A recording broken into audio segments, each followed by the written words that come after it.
This is my DIY game console and I made this for literally €0. It works perfectly and plays all modern and retro games. And if this is you and you want to make one of these, this is the absolute most perfect video that you should be watching at this current time. And yes, Gengar 6. This will be on a budget, so don't worry. The controller I use in this video is literally 87 cents on AliExpress.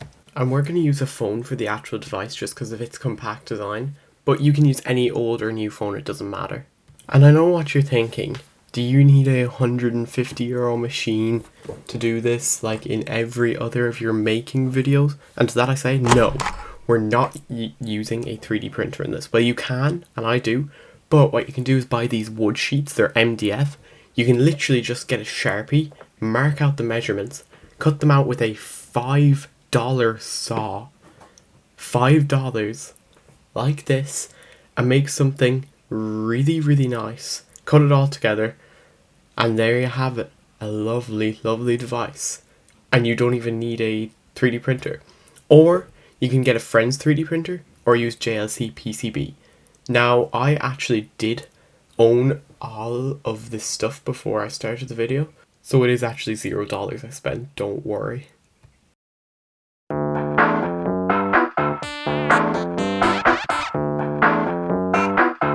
So I started modelling the kind of controller faceplate in Fusion, and I was going to make a body around it that would kind of house it in, and then have hinge mounts and the clamshell design. The phone will be on the top, there'll be a wire running through the back. And as you can see here, I put a copper board in, I put the holes in, until I kind of faced an issue. As you can see here, I'm trying to draw out the measurements of the D-pads, the buttons, everything to what I can. Although it's just not really working because I don't have access to proper measurements. I'm using my calipers on the actual design of the thing, the physical controller. But obviously that's not going to work. So I actually came up with a pretty smart idea. Now, everyone who's actually used Fusion properly has probably done this before. But yeah, this is what I did to get the controller. So as you can see here, I got the full controller, but how did I actually do this? So I used the project tool on a 3D model of the controller. So what that did was, it got a mesh, you had to convert it into a solid, use the project tool and it'd take all the drawings of that 3D model and literally just turn it into a drawing. So you could get a bit of like new body and extrude it down into it, so there would be slots for your buttons and everything, and it'd be one-to-one to the original design because these are 3D models from the actual 3D scans of them. So yeah, that worked perfectly. So now that I had the top kind of panel done, I wanted to do the body that would be around it, so the actual grip you have on the thing. And these faceplates would in theory be interchangeable with keyboards, with trackpads and everything like that. So I kind of just copied the measurements of it and made a box around it. I put a hole in the back for the cable, which was way too small, and I made little indents so I could just hot glue some hex nuts into them. Now obviously they won't be perfectly measured, but just as a little wear kind of area to put them in, if you get what I'm saying. But as you can see here, this was the bottom part finished. I had completely done it properly. This was the final model. Now I did actually off camera, I put hinge mounts on the top. I didn't show it, I don't know why. But yeah, I don't know, I was trying to figure out how to use an add-on here. And the initial idea was trying to use a hinge like this. I'll show an overlay on screen. But it was so difficult that I just ended up opting for a clamshell design because I'm still only really just getting close to a year into Fusion 360, and I'm still not that great at it because I never watched a proper tutorial or anything, but that's besides the point. I finished the bottom panel and everything was looking good, so yeah, I printed it out.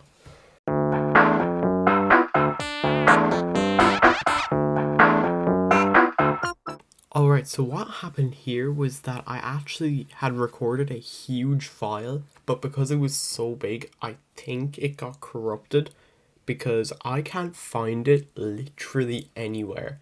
And it was like a good hour long. But yeah, it completely got corrupted. The file was broken, it wouldn't open.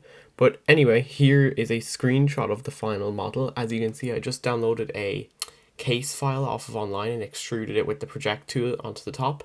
This little slide on thing at the side is for headphones, but it's actually for an FM radio thing.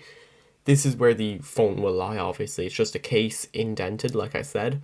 Now, I did actually make the volume buttons a bit thick, and that is the bottom panel as you've all seen, just with some M4 screw holes, no actual threads.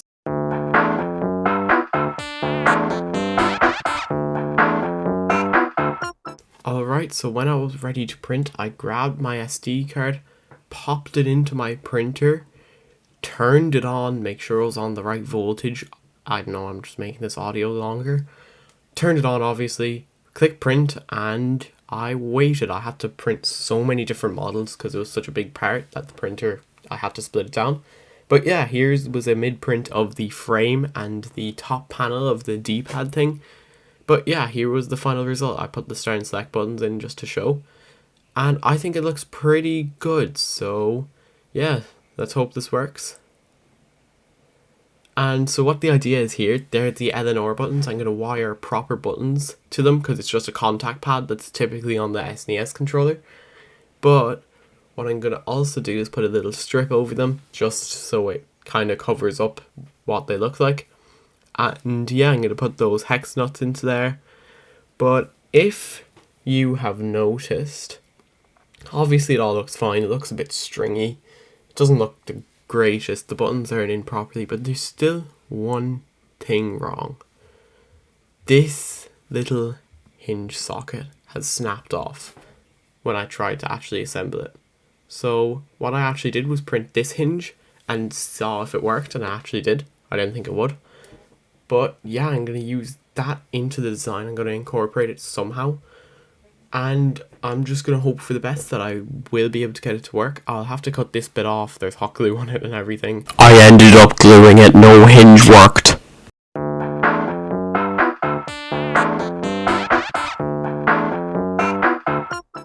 Alright, so on Saturday morning, I actually soldered the buttons in. But this was this was Friday night. And as you can see, I glued those down. I just made a little quality of life change. But here was the button I did. Now, obviously, I'm awful at soldering, but I just got Arduino push buttons that were in my kit. And as you can see, B5 and B4 are the triggers. Now, I have to resolder B4 here. But yeah, now these didn't actually end up working, but they did hit there, so I'm pretty happy.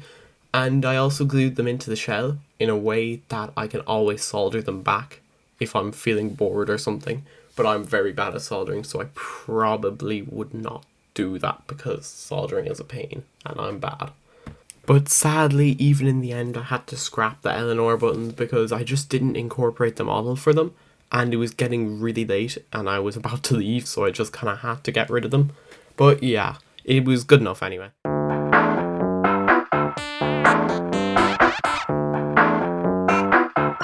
So here was the final product, and as you can see, it actually looks pretty good. For something I did in 7 days, it's amazing.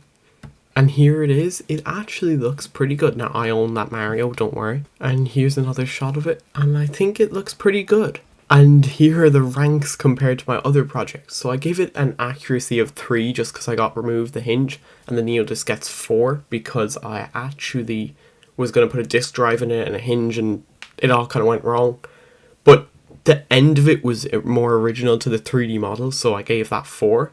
Function, I gave the NeoDisc 2. You have to turn it on and off for the USB hub to work, but the phone dock, you can literally control it with the actual controller, the menus and everything. It's easy. And performance, they actually have the same specs, 4 gigs of RAM, 64 gigs of storage, but the phone docks get the edge here just by 1 point because it has better cooling, expandable storage over microSD, and I know the Orange Pi 2 that I used in the other thing does, but it's kind of occupied as the main storage. It has cameras, it has Face ID, it has Touch ID. It's just a much more quality of life device compared to the other one. And it's much snappier because there's Android on it and it's not Linux. And yeah, so that, as you can see, made phone dock win compared to it. And I did it in like a sixth of the time that it took that more. Or like, I don't know, I can't do maths, it's summer, I haven't done maths in like 3 months. But yeah, so I'm actually pretty happy with this. I know this was a shorter video and it took like a week to come out, but don't worry, I'm making a schedule. So, because I'm going back to school in like 2 weeks, it'll probably be every Saturday at like 9 o'clock GMT. But I don't know for sure yet, so don't take that as the official time, because I'll only be able to make one video a week. But I might get a couple of shorts out, I'll see, depends on the time and everything.